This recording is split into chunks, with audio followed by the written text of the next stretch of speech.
मुलाकात में आज हम एक ऐसे डॉक्टर से मुलाकात करवा रहे हैं जो इन्फेक्शियस डिसीज़ के स्पेशलिस्ट हैं, यानी मुतादी अमराज के माहिर तस्वुर किए जाते हैं और आलमी सतह पर डॉक्टर की खुसूसी पहचान है। आपको ये भी बता दूं कि डॉक्टर विजय यलदंदी का ताल्लुक़ हैदराबाद से है और तकरीबन 35 वर्षों तक उन्होंने अमेरिका में खिदमत अंजाम दी और वहाँ ख़ासतौर पर इलिनॉय यूनिवर्सिटी ऑफ मेडिसिन और सर्जरी के प्रोफेसर रहे और फिर अब हैदराबाद में वो आवाम की खिदमत अंजाम दे रहे हैं। और ख़ासतौर पर डॉक्टर से मुलाकात का हमारा जो मकसद है वो ये है कि अपने नाज़रीन को, अपने सामीन को, अपने क़ारीन को इस बात से वाकिफ़ करवाना कि कोरोना वायरस किस कदर ख़तरनाक है और कैसे कोरोना वायरस से बचा जा सकता है और किस तरह एहतियाती तदाबीर इख्तियार की जा सकती हैं। डॉक्टर विजय यलदंदी का आपका खैर मकदम है हमारे स्टूडियो में। वैसे भी हम स्टूडियो तो तशरीफ़ नहीं लाए, ख़ासतौर पर डॉक्टर से मुलाकात के लिए उनके दफ्तर आए हैं, क्लिनिक आए हैं। और आपको ये भी बता दूं कि डॉक्टर साहब से जो मरीज़ हैं वो इस बात का इजहार करते रहते हैं कि डॉक्टर साहब किसी को दवाखाना जाने नहीं देते या अस्पताल में भर्ती होने नहीं देते, बल्कि खुद ही इलाज करते हुए हंसी खुशी वो अपने घर वापस चले जाते हैं। बहरहाल मतलब जो पहला जो सवाल है, आप देखेंगे कि पैंडेमिक का जो हाल है इस कदर खौफ व दहशत लोगों में है कि लोग अब घरों से बाहर निकलने से भी डर रहे हैं। लेकिन कुछ लोग ऐसे भी हैं जो सोशल डिस्टेंसिंग है, जो दूसरे नॉर्म्स है या प्रोटोकॉल है उसकी पाबंदी नहीं कर रहे। तो इससे होगा क्या? शुक्रिया। अस्सलाम वालेकुम। मैं सबसे पहले ये कहना चाहूँगा कि बहुत बहुत शुक्रिया, मुझे आपने ये मौका दिया। ये आप देखिए, कोविड से परेशानी ये है कि ये बहुत जल्दी फैल जाता है, एक से दूसरे को फैलने में बहुत जल्दी होती है। इसलिए हमें ये कोशिश करना है कि ज़्यादातर लोग एक जगह शामिल ना हो। अब जब 10 लोग एक जगह में शामिल हो जाते हैं तो एक से एक फैलने के ये वायरस को मौका मिलता है। तो यदि 10 लोग एक जगह मिल जाते हैं तो किसी को भी कोविड का इन्फेक्शन आने के लिए करीब 30% चांस होता है, मतलब 30% चांस होता है। यदि 50 लोग एक जगह शामिल हो जाते हैं तो कोविड इन्फेक्शन आने के चांसेस जो है 90% हो जाते हैं। तो इसलिए दूर दूर रहना अच्छा है, क्योंकि ये वायरस एक शख्स से दूसरे शख्स को जाने में बहुत जल्दी फैल जाता है। और कैसे फैलता है? हवा में फैलता है। इसलिए हमको ये करना चाहिए कि सब लोगों को फिज़िकल डिस्टेंसिंग, सोशल डिस्टेंसिंग नहीं, फिज़िकल डिस्टेंसिंग, मतलब हर किसी को कम से कम 2 गज जगह दीजिए ताकि वो सांस ले सके और ये सांस में उनको कोई इन्फेक्शन ना आए। तो कम से कम 2 गज जगह दीजिए। यदि 2 गज जगह नहीं दे सकते हैं तो कम से कम ऐसा एक मास्क पहन लीजिए। और ये हो सकता है ये भी बेहतर हो कि एक नहीं 2 मास्क लगा दें, एक के ऊपर एक। तो 2 मास्क, एक मास्क से बेहतर रहेगा। लेकिन सबसे बेहतर ये है कि आप हर किसी को 2 गज की जगह दें ताकि वो सांस ले सके। अच्छा, एक सवाल ही पैदा होता है डॉक्टर साहब, जैसे कि आपने बताया कि कम से कम डिस्टेंस जो रखा जाए, 2 गज का डिस्टेंस रखा जाए और इससे काबू पाने में मदद मिलती है।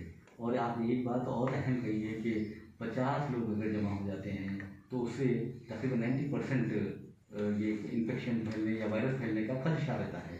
लेकिन अक्सर ये देखा जा रहा है कि खुद जो हमारे सरकारी तकारीर होती हैं, गवर्नमेंट की जो फंक्शंस होते हैं, उसमें भी इस तरह का सोशल डिस्टेंसिंग या फिजिकल डिस्टेंसिंग का जो रूल है वो फॉलो नहीं किया जाता। अब देखिए, मेरा ये कहना है मेरे जहन में कि हर चीज़ सरकार पे नहीं छोड़ना चाहिए। ये हमारी सेहत की जिम्मेदारी हमें लेनी चाहिए।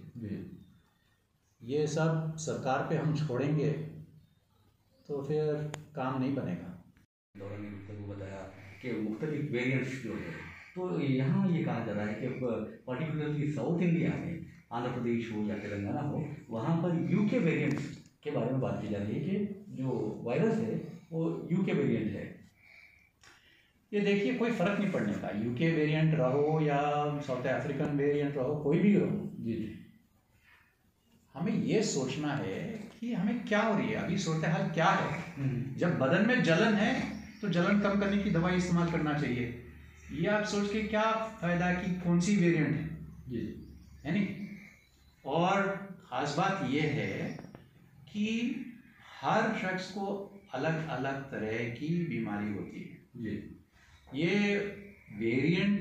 वेरिएंट से ये बीमारी होगी, वो वेरिएंट से वो बीमारी होगी, या ये वेरिएंट से आपको ज़्यादा खतरा है, ये वेरिएंट से कम खतरा है, ये तो अभी साबित नहीं हुआ है। जी। अभी देख रहे हैं लोग कि क्या इसमें ये अलग अलग जो मुख्तलिफ वेरिएंट जो हैं उससे क्या फ़र्क पड़ेगा। जी। अच्छा, एक बात डॉक्टर ये है कि जब इंसान बीमार होता है, खासतौर पर कोरोना वायरस का शिकार होता है, तो उसे किस तरह का इलाज करना चाहिए? क्योंकि जो इलाज होती है वो दवाओं से भी होती है और होता है, और जो इलाज होता है वो एहतियात से भी होता है। तो अब हमें क्या करना चाहिए? देखिए, मैं सब लोगों को यही बोलता हूँ कि देखिए, आपको यदि कोविड से कोई भी तकलीफ हो, कोई भी सिम्टम्स हो, जी, ख़ास तौर पे हमें क्या देखना है? ख़ास तौर पे ये देखना है पल्स ऑक्सीमीटर लगा के कि आपकी ऑक्सीजन लेवल क्या है। यदि ऑक्सीजन लेवल 94% से ज़्यादा है तो आप ठीक हैं। यदि ऑक्सीजन लेवल 94% से कम हो जाए तो आपको ज़रूर डेक्सामेथासोन लेना चाहिए, क्योंकि ये साबित हो चुका है कि जिन लोगों की ऑक्सीजन कम होते जा रही है उनको डेक्सामेथासोन से ज़रूर फ़ायदा है। जी, और डेक्सामेथासोन से उनकी जान बचेगी। इसके अलावा हम ये देखते हैं खून का मायना करके कि उनके बदन में जलन कितनी है। तो इसके लिए ख़ास तौर पे हम देखते हैं CRP यानी कि सी रिएक्टिव प्रोटीन और फेरेटिन। यदि ये दो बहुत बढ़ गए हैं तो उनके शरीर में बहुत जलन है, ये जलन दबाने के लिए दवाई इस्तेमाल करते हैं। तीसरी चीज़ ये हम देखते हैं कि डी डाइमर कितनी बढ़ गई है, क्योंकि डी डाइमर जिन लोगों को बहुत बढ़ के है उन्हें ये ख़तरा है कि उनके खून के गड्ढे हो जाएंगे और ये खून के गड्ढे जो है लंग्स को जाके आदमी को ख़त्म कर देंगे। तो उनको जो है हम ब्लड थिनर देते हैं, मतलब कि खून को ज़रा पतला करने के लिए दवाई। डेक्सामेथासोन यानी ब्यूडेक्सोनाइड इनहेलर या खून को पतला करने के सिवाय, ये 3 दवाइयों के सिवाय जिन किसी को भी ऑक्सीजन की ज़रूरत है उनको ऑक्सीजन देना चाहिए। इसके अलावा दूसरों का कोई सबूत नहीं। अब अलग अलग लोग अपने अपने अलग अलग उनकी ख्वाहिश है, ये हमारे को ये दवाई पसंद है, हमारे को वो दवाई पसंद है।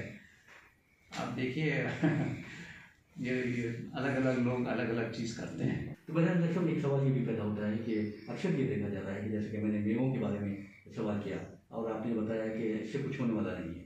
जी, देखिए, ये अक्सर लोग पूछते हैं कि मुझे दही खाने से सर्दी हो जाएगी या आइसक्रीम खाने से सर्दी होगी।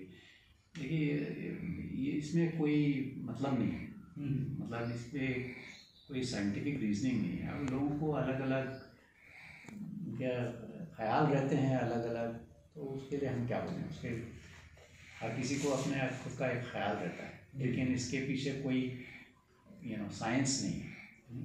इतना ज़रूर है कि देखिए, ज़्यादा मिठाई खाना, ज़्यादा शक्कर खाना, ज़्यादा नमक खाना अच्छी चीज़ नहीं है।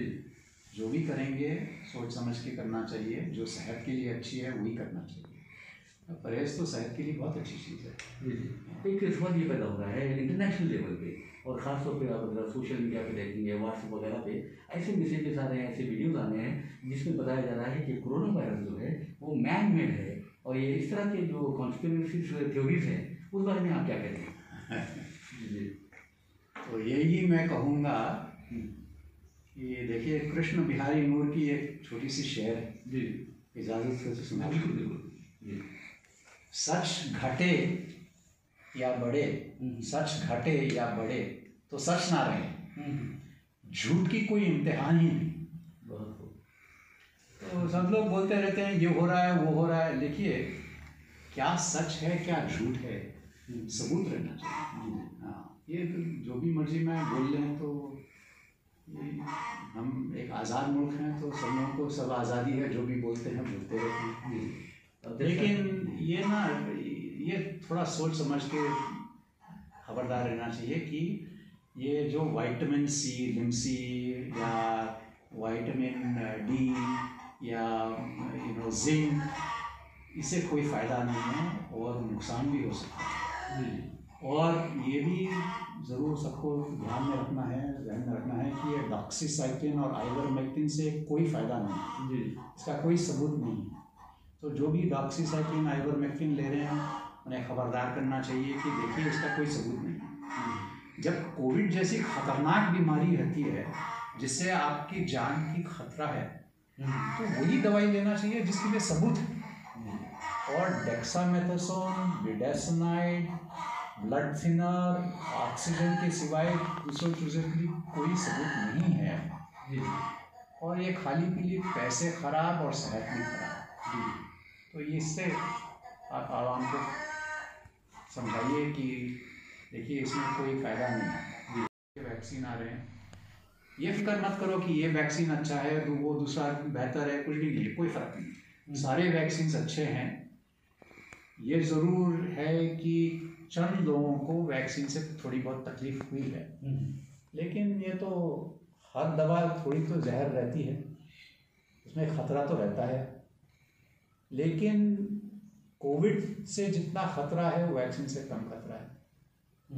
एक और चीज़ ख़ास बात है कोविड में कि सब लोगों को कोविड से परेशानी नहीं होती है, सिर्फ चंद लोगों को होती है जी। और चंद लोगों की सेहत ख़राब हो जाती है। क्यों होती है, कैसे होती है, वो बहुत लंबा चौड़ा कहानी है। लेकिन इतना तो आवाम को समझना चाहिए कि सब लोगों को तकलीफ़ नहीं होती है जी। और ख़ास बात ये है कि चंद लोगों को कोविड इन्फेक्शन हुआ नहीं हुआ महसूस भी नहीं होता, तो उनको इन्फेक्शन रह सकता है, वो दूसरों को फैला सकते हैं। क्योंकि उन्हें कुछ महसूस नहीं हो रहा है तो वो समझते हैं कि मुझे कोई इन्फेक्शन नहीं आया, ये गलत बात। तो आपको कुछ महसूस हो ना हो, ये आपको सोचना है कि खतरा ज़रूर है, आपको खुद को खतरा है और आपके तरफ से दूसरों को भी खतरा है जी। इसलिए सब लोगों को खबरदार रहना चाहिए जी। ये भी है कि जब खाने पीने की बात आती है तो अक्सर ये देखा जा रहा है कि लोग जो रिवायती अद्वियात है, यानी बाद हर्ब्स रहते हैं, उसका इस्तेमाल कर रहे हैं, जड़ी बूटियों का इस्तेमाल कर रहे हैं, दालचीनी अदरक की चाय पी रहे हैं, जिसे सूंड भी कहा जाता है, उसकी चाय पी रहे हैं। और ख़ास तौर पर जैसा कि आपने कहा कि अंडे वगैरह खा रहे हैं लोग और गर्म पानी पीने को तरजीह दे रहे हैं, तो ये कहाँ तक सही है? देखिए, ये सब चीज़ों के लिए कोई सबूत नहीं है। अब ये इतना ज़रूर कहूँगा कि जो भी करेंगे आप सोच समझ के कीजिएगा और ज़्यादा मत कीजिएगा, क्योंकि जो भी बहुत ज़्यादा करते हैं उससे ज़रूर सेहत के लिए ख़तरा है। तो आप जो भी करते हैं सोच समझ के कीजिएगा। यदि आपको अदरक की चाय पसंद है तो ठीक है, पी लीजिएगा, कम से कम आप उसके मज़े लेंगे। लेकिन ये सोचना ठीक नहीं है कि मैं अदरक का चाय पीऊँगा तो मुझे कोविड नहीं आएगा, इसका कोई सबूत नहीं है। अभी तक कोई भी ऐसी दवाई नहीं है, कोई भी ऐसी ख़ास परहेज़ नहीं है जिससे कोविड नहीं आएगा। तो आपको ये सोचना है कि जो भी करेंगे, यदि आप सेहत को ठीक रखेंगे तो इंशाल्लाह कोविड से आपको कम तकलीफ होगी। एक सवाल ये भी है कि जो लोग बहुत ज़्यादा बीमारियों में मुब्तला होते हैं, मुख्तलिफ बीमारियों में, तो उन्हें क्या करना चाहिए? उन्हें ये ख़ास तौर पे ये देखना चाहिए कि उनकी सेहत की जिम्मेदारी उन पे है। तो जो भी दवाइयाँ उनको लेना है, डायबिटीज़ के लिए हो या हाइपरटेंशन के लिए हो, ज़रूर वो दवाइयाँ टाइम पे लें और अपने सेहत का ख्याल करें। क्योंकि जिन लोगों की सेहत ठीक है उनको कोविड से कम तकलीफ होती है। जिनकी सेहत पहले से ख़राब है, उनको कोविड आएगा तो ज़रूर खतरा और बढ़ के होता है। जी। एक सवाल ये है कि इम्यून सिस्टम या मुदाफ़ती जो निज़ाम आपके जिस्म का होता है, उसे मजबूत करने के लिए क्या इस्तेमाल करना चाहिए, क्या खाना चाहिए? देखिए, इसके लिए सेहत को अच्छी चीज़ ये है कि आप जो भी करें ज़्यादा ना करें, शक्कर ज़्यादा नहीं, नमक ज़्यादा नहीं, खाना वगैरह जो भी है एकदम सादा खाना, और सही टाइम पे ठीक तरह से नींद रखें और थोड़ी बहुत एक्सरसाइज करें, कसरत करें, तो आप ठीक रहेंगे। बस इससे बढ़ के और कोई ख़ास दवाई नहीं है। जी जी।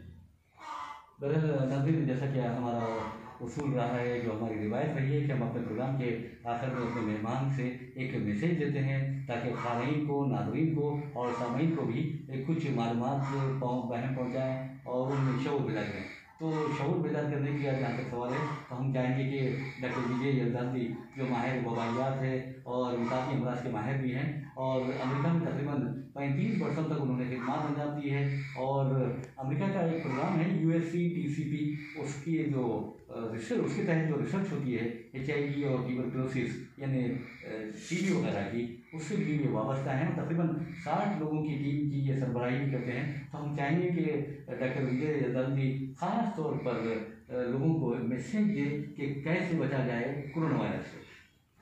शुक्रिया। देखिए, ये कोरोना वायरस से हमें यही देखना है कि हम सब अपना अपना ख्याल करें और अपनी बिरादरी का ख्याल करें, और ख़ास तौर पे सब लोगों को कम से कम 2 गज़ जगह दें। सब लोगों को यही बताएं कि देखिए, साफ़ हवा, साफ़ हाथ और साफ़ मोहल्ला रहेगा तो कोविड से ज़रूर जीतेंगे। और यदि ये नहीं हो सकता है कि 2 गज़ दूर रहें तो मास्क का इस्तेमाल कीजिएगा। बड़े बड़े महफिल में जमा ना हो, 10 लोगों से ज़्यादा होंगे तो ज़रूर ख़तरा है, 50 लोगों से ज़्यादा है तो और बड़ा ख़तरा है। तो इसलिए आप सब लोग अपनी अपनी सेहत का ख्याल करें, अपनी बिरादरी का सेहत का ख्याल करें। अब आखिरी में यही मैं बोलूँगा कि देखिए, हमारे मुल्क में बहुत ज़माने से एक दुआ है, लोकाः समस्ताः सुखिनो भवन्तु, मतलब सारे जहां में सब लोगों की अमन और खुशियों की दुआ करें। शुक्रिया।